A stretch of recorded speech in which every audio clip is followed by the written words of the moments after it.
a cowgirl, raised in Montana in the mountains. Went to school at the University of Montana and have a bachelor's degree as an RN.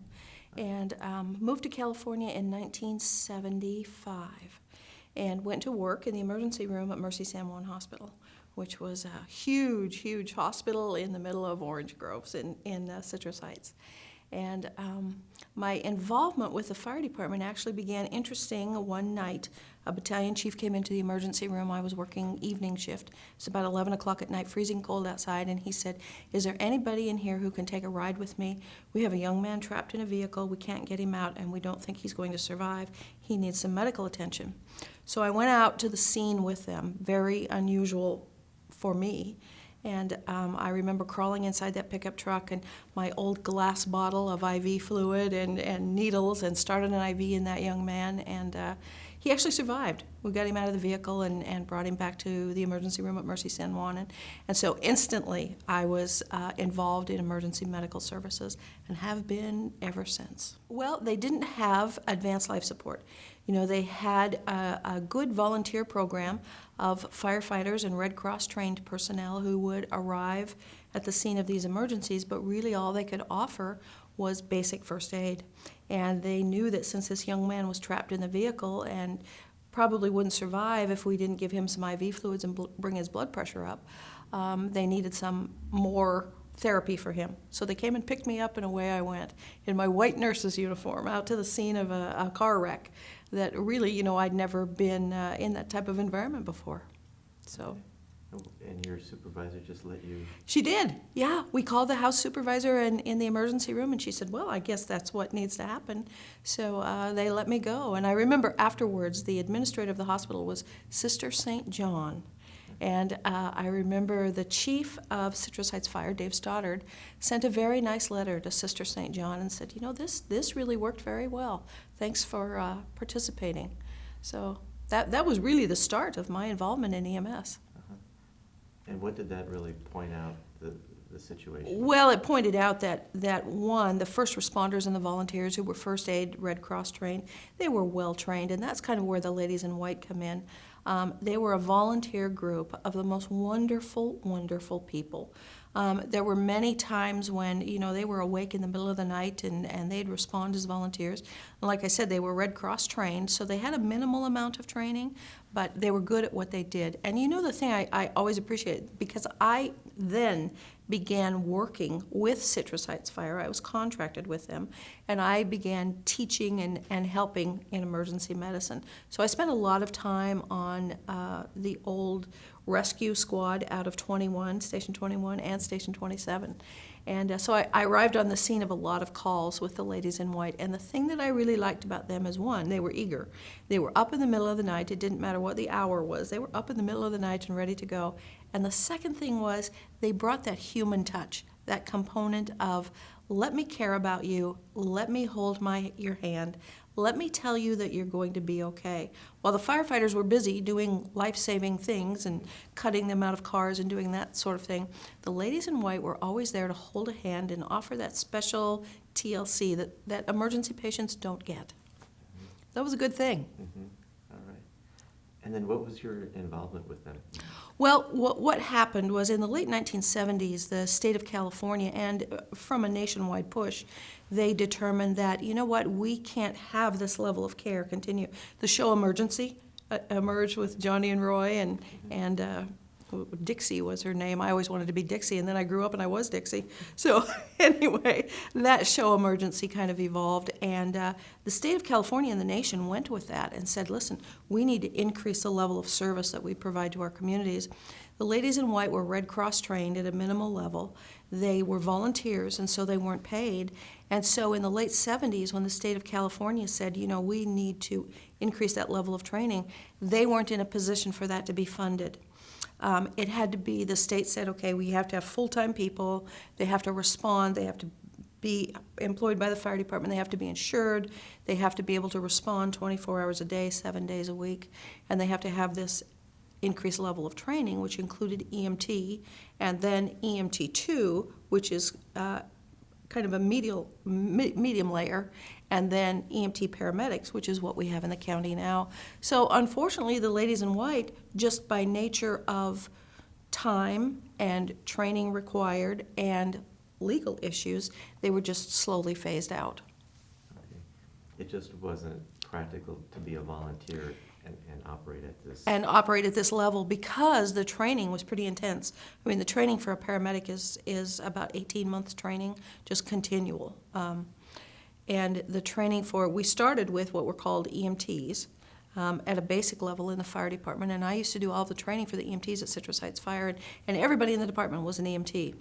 And then we had a select group of those EMTs that we trained to a level called EMT2, and they were able to do some wonderful life-saving things for people. And then the state of California said, you know what, this is an urban area, we need to increase that training to the paramedic level. So then those EMT2s from Citrus Heights Fire became paramedics. Okay. Can you tell me what EMT is? EMT is your basic emergency level of care, and they do great things. Boy, without them, I always tell my paramedics that, because I still work in the system, I always tell my paramedics, you are only as good as your EMT partner.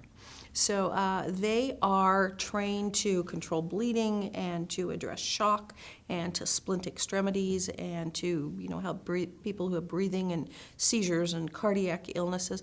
They don't do anything invasive, which means they don't stick needles in and don't do procedures that involve actually going into the human body. So, but they're well trained. I have a great respect for EMTs. Good partners. Okay. You mentioned you went out on some calls with the ladies sometimes. I would ride out with Squad 27 and Squad 21 out of the fire stations, and then the ladies in white, they came in their own vehicles. Or sometimes they went to the stations and came in a squad. But I would meet up with them at the scene because I was responding with the firefighters. Now, you're working for Mercy San Juan? I was working for Mercy San Juan at the time and teaching the EMTs and EMT2s at Citrus Heights Fire. So part of my role was to be with them and respond on calls and then evaluate what they did and throw some gloves on and jump in there when I needed to. I know I look back at some pictures. I have some pictures of me in, of course, a white nurse's uniform, pantsuit, and on the scene with these firefighters, and they're in all their fire gear. And there's one in particular where I remember there's a large accident scene over on Auburn Boulevard, and it's a fun picture because there's ladies in white and there's firefighters, and then there's me down on the ground, and I'm thinking, I don't know that I could do that again. So you're like a regular nurse on duty. You get a call, and you go out on emergencies. Is that? Now? No, when I was working with Citrus Heights, no. I would be assigned, I worked in the emergency room as a regular emergency room nurse, and then there were shifts where I was assigned to be at the station to evaluate those EMTs and paramedics and provide their quality assurance. Okay, so you were like a first responder then? I was, yeah. Oh, okay. Yeah. All right. So what was it like working with the ladies? I liked working with them. There's one lady in particular, and I never thought she got enough credit for what she did. Her name was Marie Wilson, and she was a little older than the rest of them, but she was like the sergeant in charge. And she had structured training for them, and she required that, they wore their white jumpsuits, and they had a lot of respect for her. She was a fun lady. They had a lot of respect for her, and what Marie said is what we did. And it was refreshing to be with a group of ladies who had minimal training, but their heart was all in. They were 100% in. They wanted to make a difference, and they did make a difference, absolutely. Now you helped to train them too? They were trained by the Red Cross, so they had their separate area of training. I did the training for the firefighters at the stations for EMT. So you kind of helped bring the transition about from an all-volunteer to what we have today? I did. Unfortunately, I think I'm the grandmother of EMS in Sacramento County. But after that call where I went out on that automobile accident with the battalion chief late at night in the rain, I had a real awareness that, wait a minute, we're not doing everything that we need to do for our citizens and the people who travel through our community. And so got together with a group of people in Sacramento, and they formed an agency called the Sierra Sacramento Valley Emergency Medical Services Agency. And we said, okay, what are we going to do? How are we going to train these people? What will be the level that we'll train them at? Citrus Heights Fire was a very important part of that. They said, listen, we will pay for this. We will send our people. We want to be a leader. And so that's really where it began. And I think that was 1978. Yeah. Okay. Are you able to describe what, when you first started here in the Citrus Heights area, what the level of medical response was as far as the fire department's ability to provide medical response on an emergency call? Sure. They were all what's called first responder trained. And so essentially they had the same level of training as the ladies in white. The ladies in white were trained to the Red Cross level, and then the firefighters were trained to the first responder level. And really that is the same level. So again, they were able to help people with breathing difficulties and apply oxygen and immobilize spine injuries and do those kinds of things, but again, they couldn't do anything invasive. So it was just a matter of gathering a person up, taking a history, treating the life-threatening issues that they might have. The ladies in white provided a lot of that and a lot of the TLC. The other thing that I saw them do often, when you respond to an emergency, it's not just the patient who's involved, but there's families. You have a man who has chest pain, and you've got a wife that's distraught, and you may have children that are on the scene. And I saw them take care of a lot of those personal family issues. Let me stay with you, let me watch the children, let me drive you to the hospital in your personal vehicle while the husband goes in the ambulance. There was a lot of little extra things that they did that made a big difference. Yeah. Oh, that's neat. Now, can you kind of give me a time frame when all this is happening? I moved to California in 1975 and began at Mercy San Juan then, and so I was right at the very inception of that system. I think the state passed requirements for EMT and then ultimately EMT2 paramedic. They started that in about 1977. The ladies in white, I think, were pretty much phased out by the 79, 80s. There were three of them that I remember particularly. There was Lucy Abbott, Carol Roulette, and Carolyn Soto. And the Citrus Heights Fire Department took those ladies in white and said, you know what, let's turn you into these EMT2 specialty people that we have. And the Citrus Heights Fire Department actually hired them full-time, and I trained them to this level of EMT2. I'm not sure what happened to Carolyn, but I do know that Lucy Abbott, no, I'm not sure what happened to Carol. Lucy Abbott, I do know, and Carol Roulette were hired, I believe it was those two. Now I'm confused. But I know Lucy for sure was hired by the Citrus Heights Fire Department, and she officially worked at the station. She was the first woman in the fire service in Citrus Heights, and she worked as an EMT2, and she started as a lady in white. EMT1, then worked up to the level of EMT2, and she was the first woman at Citrus Heights Fire. I mean, she wore a blue uniform just like the rest of the guys did. She lived at the station, which was a little bit scary for them at first, but she responded out on the calls and did a great job. And then she was with them, probably 10 years or so, and I think she retired then. So, yeah. I didn't know that. Yeah. The first female. Yes, her name was Lucy Abbott. Okay. Uh-huh. Great. So what do you think the contribution of the ladies in white was? I think they served a great purpose to the community. I think they, because of Marie's devotion to training and quality of care, I think it really kind of pushed the fire administration to say, this is an important thing. Emergency medicine is important. I think in those days when people got into the fire service, their thought was, really all we have to do is go to automobile accidents and put out fires. And I think the ladies in white brought that awareness of, wait a minute, emergency medical services is huge. And I don't know if you realize this or not now, but emergency medical services is about 75% of what the fire department does now. 25% is prevention and fire suppression and rescues, okay? The other 75% is emergency medical care. And the fire service has evolved to that area so that we really are caregivers. And I think the ladies in white saw that, and they made that push, and they pushed that thought, that mentality to the administration at Citrus Heights Fire, who said, you know what, they're on to something here, and we probably better pursue that. I think that's their biggest contribution.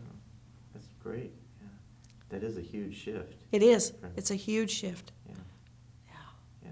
Because they're really, we still call them firefighters, but they're really Yeah. medical. They are medical personnel, and they're well-trained. Yeah. Yes, they are. Yeah. So, now, what about, okay, so we have the Ladies in White in Citrus Heights. What about Roseville or other areas? Do we have anything like Ladies in White there, or what? Not that I'm aware of. I think that was very unique to Citrus Heights. Very unique.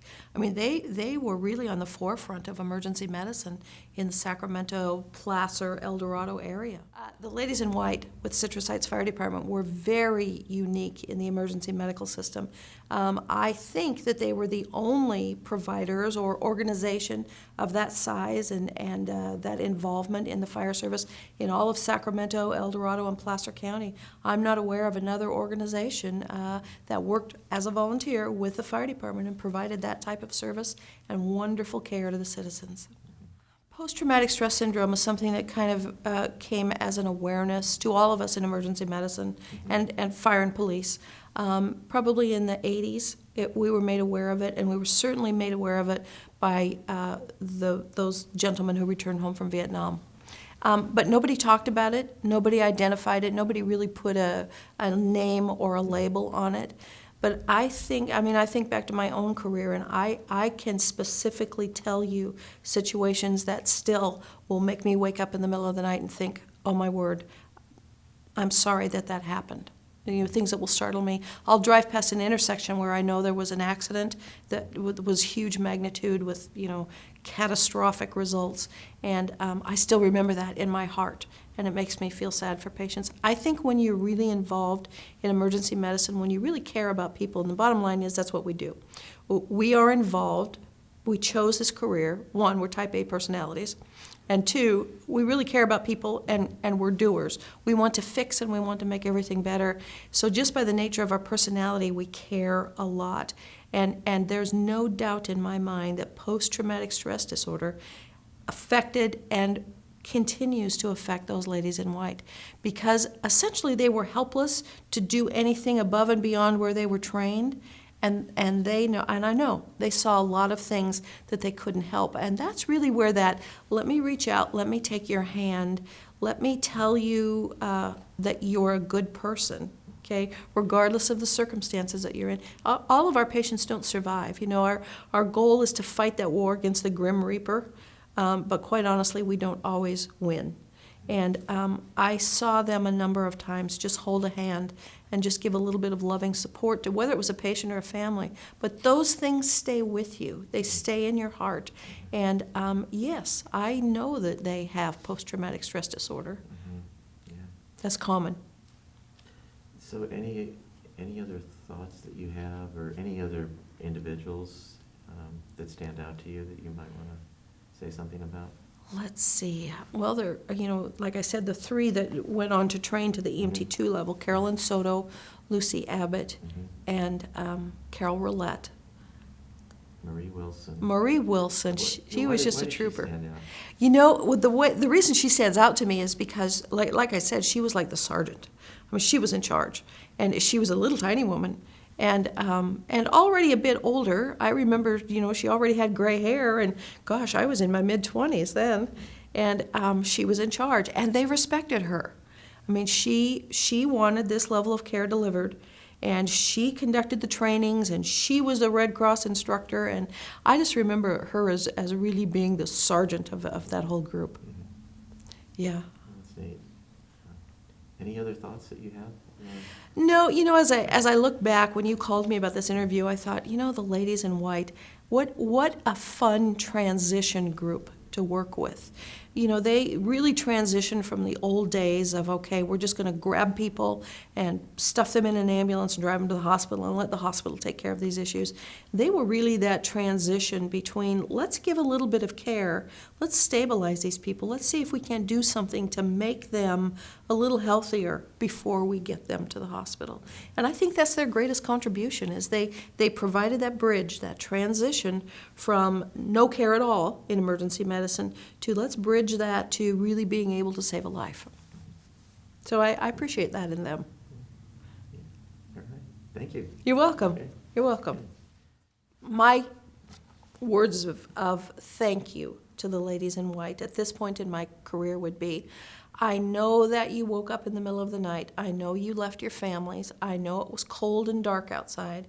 And I know that you weren't always in an environment that was pleasant.